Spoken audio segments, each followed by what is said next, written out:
there, guys. I'm just going to do another video this evening. This one is another Stephen King book that I read a little while ago, but I've only just got around now to actually doing the review for it. So I decided to watch the film as well. They did a bit of a spin-off with a couple of years after the book was published with Christopher Walken, which was pretty decent actually. So this review is going to be on The Dead Zone, which is one of the more famous Stephen King books. It's roughly 16 hours, just over 16 hours, that I listened to this on Audible with, and a really famous reader as well of the book, which is James Franco. I do like James Franco's narration. He does, because he is a big sort of Stephen King fan himself, and he's been in a few adaptations as well. Like I think it's 11/22/63 that he was in the TV series with.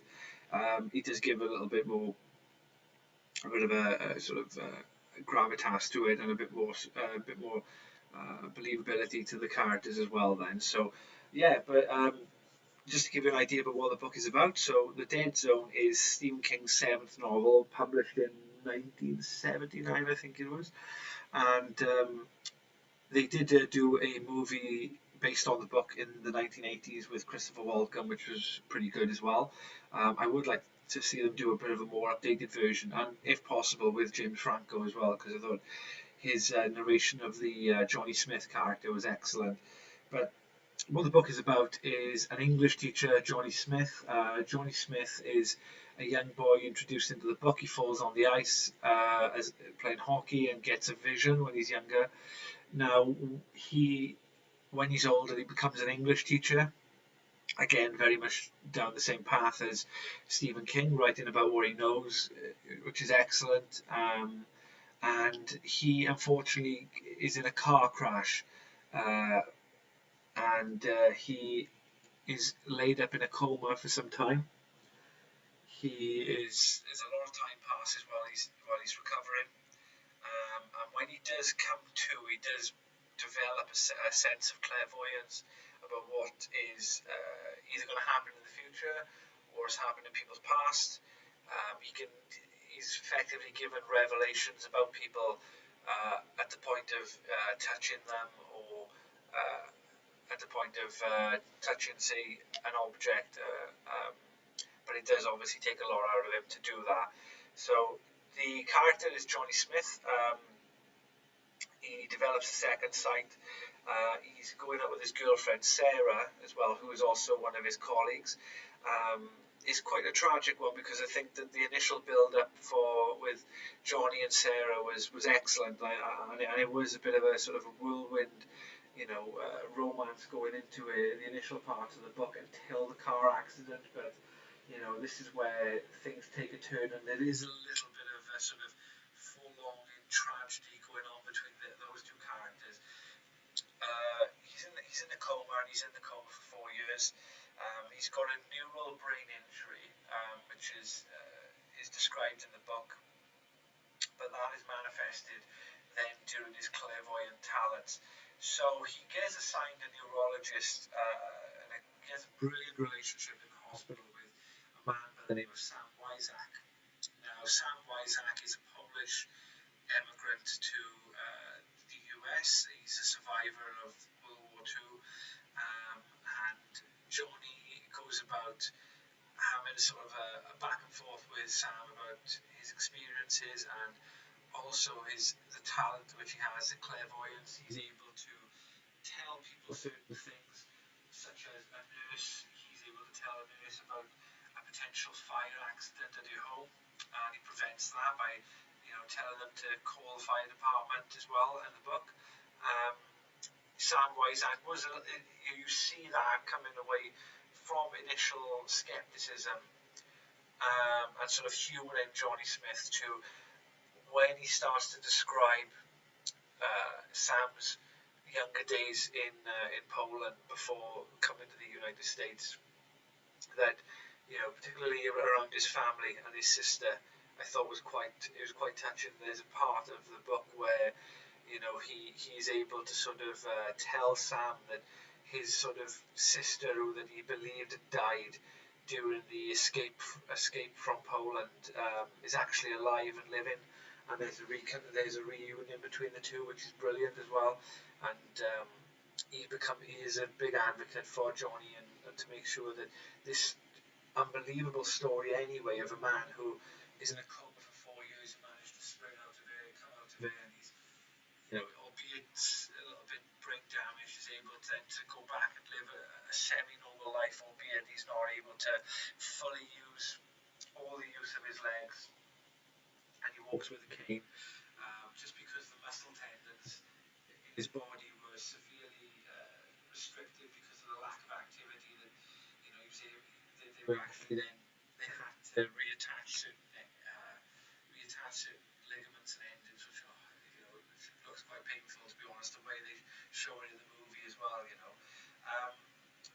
But when Johnny comes out of the coma, one of the first things he's thinking about is reconnecting with Sarah, that his colleague, and he's having a whirlwind romance with her, and he wants to tap back into that.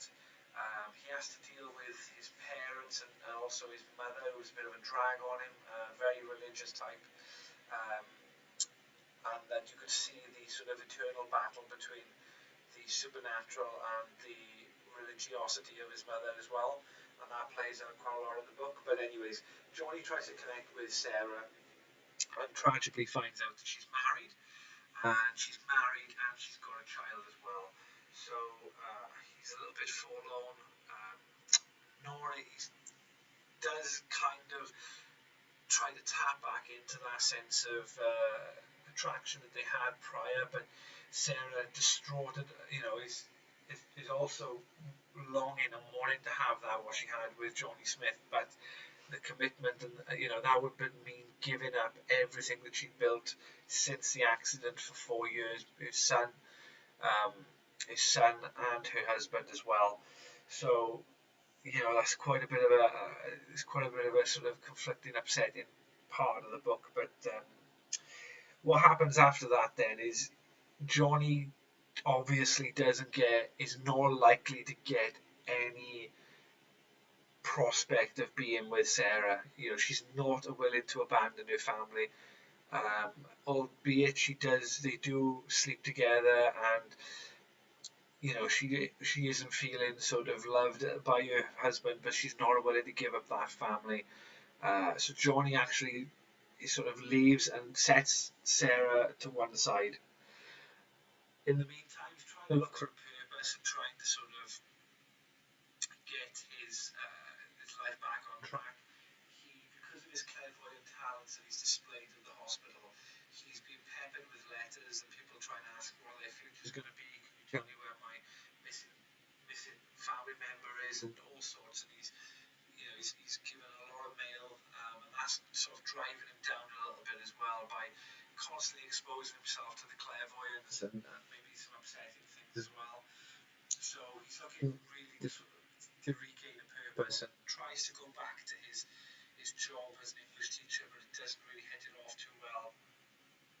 So what happens is you have the sheriff of Castle Rock, the town in which he's living in. And Castle Rock actually became then a Stephen King series. I think it was on Amazon Prime.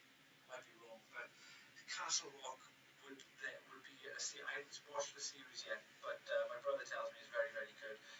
Was a big Stephen King fan, so I'll have to watch that. But Castle Rock sheriff asks him, "Listen, we've got a serial killer sort of loose within the surrounding areas, mainly of Castle Rock, the Castle Rock Strangler, and they're having trouble identifying who this person is."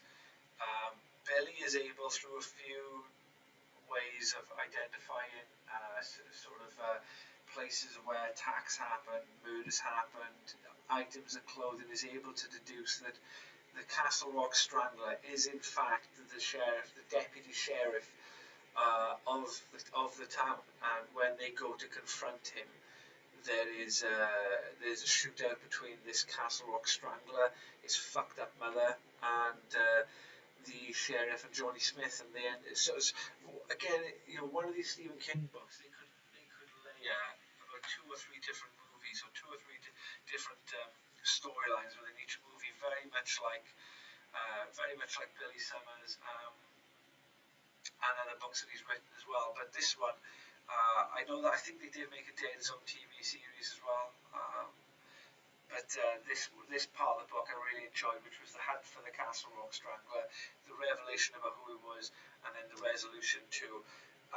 After that, as part of what's been going on during the book with Johnny Smith, there has been a little bit of a sort of a sub-story underlaying it, which is there's a character by the name of Greg Stillson. Um, who Greg Stillson is in relation to Johnny Smith and how he impacts the Book of the Dead Zone is that this guy will come to the fore in Johnny's life.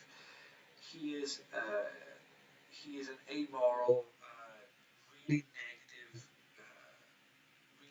sort of narcissistic character who was first introduced and is kicking a dog to death effectively. Who is he's kind of like Jaws, as the way I describe it. He's not always on screen, he's not always there, but the threat and the sort of the looming largeness of this negative character who could slice through the plot at any moment is there.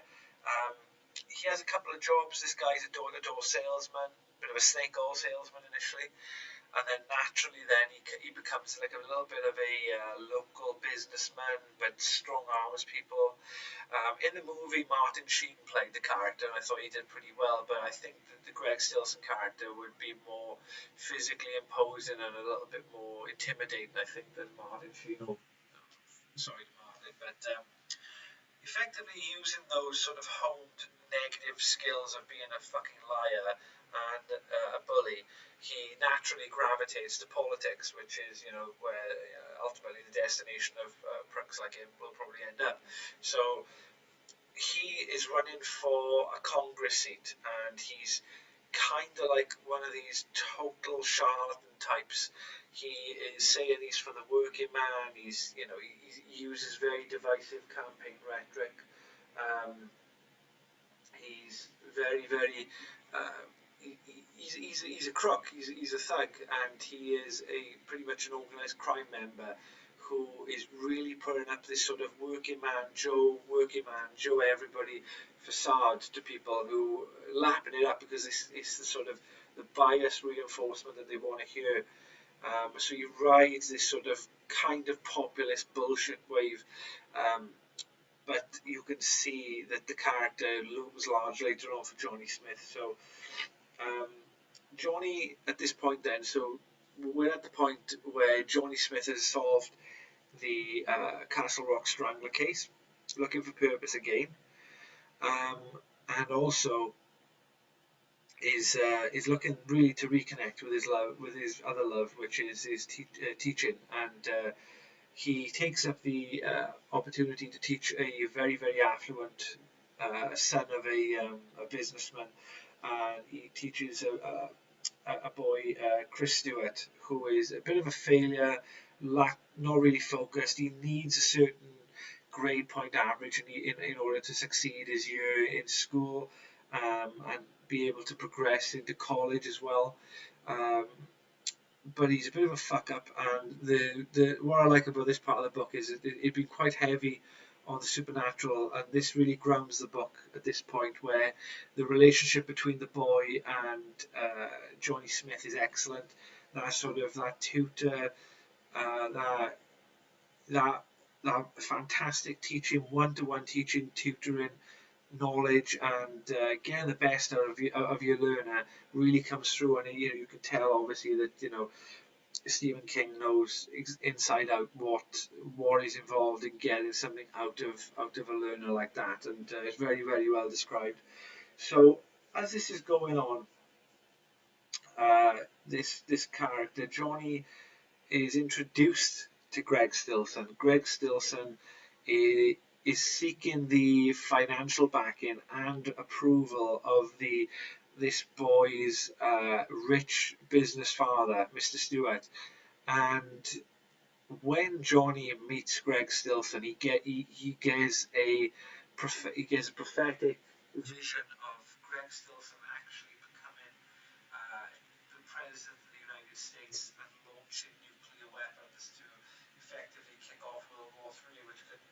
trigger Armageddon. So, Stephen King doesn't do things by half measures. So this is quite literally, an all or nothing quest. Then that Johnny becomes convinced that because he can see this, he's the only one able to stop Stillson, and Stillson is literally riding a crest of a wave. He's not looking as if he's going to get beaten in his congressional primary.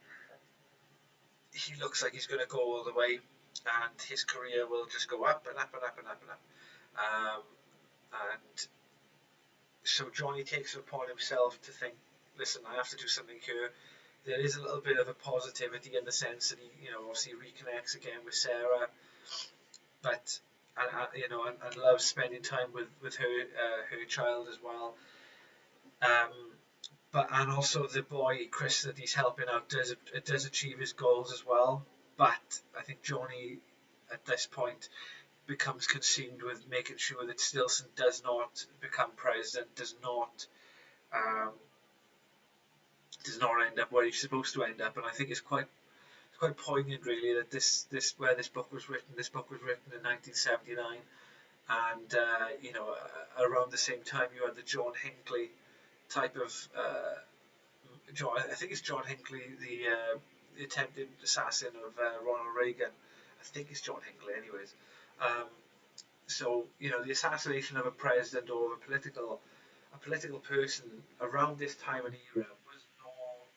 It was obviously rare anyway, but the fact is that in the 1960s, like, you had people like Kennedy, Malcolm X, Patrice Lumumba, President Diem in Vietnam, Martin Luther King, Malcolm X, Bobby Kennedy, all getting killed. George Wallace got shot as well and paralyzed. People who were sort of, main figureheads in society were ending up dead, missing, or shut up. People like Jimmy Hoffa, and it's not within the realms of possibility that, that where King describes the assassination attempt on Stillson. So, anyways, Stillson is setting up a rally. Johnny ends up going at the top of the auditorium. At the top end, he sets up a sniper's rifle and is about to kill Stillson. However, as the auditorium is beginning to fill up, somebody recognizes the weapon and calls out. Stillson is able to avoid being shot or being killed by Johnny. Johnny is then shooting it out with some of the security and the police. But where the Johnny does achieve his aims in destroying the Stillson momentum is that Stillson is photographed hiding behind a child. He pulls a child from the crowd and uses that child as a human shield not to be killed. So all this sort of bully bravado, tough guy, working man, I'll go out on my shield and I believe in what I say and I believe in what I do, but act just comes across as pure bullshit and is seen for what it is. So the act of doing that, it destroys Stillson, and thankfully Johnny is able to end that unfortunate apocalyptic timeline, but not without any consequences, in which he is then shot and he dies. But Johnny proves his clairvoyance again and sort of reconnects one more time with Sarah. But it is a bit of a tragic tale. But I thought it was a fantastic book overall. The Johnny Smith character is excellent. Is cursed in a sense with the clairvoyance. It's a gift and a curse. So the duality between is very, very interesting. And also I think that Stephen King does the grander sort of parts of the book excellently, but also the deeper character interactions are brilliant as well. Like, say, between Johnny Smith and Johnny's dad, when his mother dies, Johnny and the sheriff. I just think that overall it was such a believable, excellent story, and it's a massive favourite, and I know it's been parodied a couple of times, like on The Simpsons and stuff as well. But it is an excellent book, and I've given this overall 4.5 out of 5 stars. So this is another brilliant Stephen King book as well. So I hope you do look to want to pick this one up. This is, I would say, in the same quality bracket as some of his better books as well, like It, The Shining, The Outsider, and Billy Summers as well recently, which is fantastic. Oh, and Salem's Lot as well, and The Stand. So, yeah, I think this is absolutely sensational book. Pick it up. I mean, it should be relatively cheap now. I mean, this has been out for quite a while. Like I said, I picked it up on Audible. You can get the Audible book for either £1 or £7.99, or paperback version. I'm sure you'll be able to pick up the Dead Zone for only a couple of pounds, or even on Kindle version there for £5.49. So either whichever way you prefer to listen or to experience the book. I hope you enjoy it, and let me know what you think of the book as well. But also, I appreciate you listening, and I hope that you took something away from the book and really found an appetite to want to read this. But if you could give me a like on the video, I much appreciate it. A comment as well.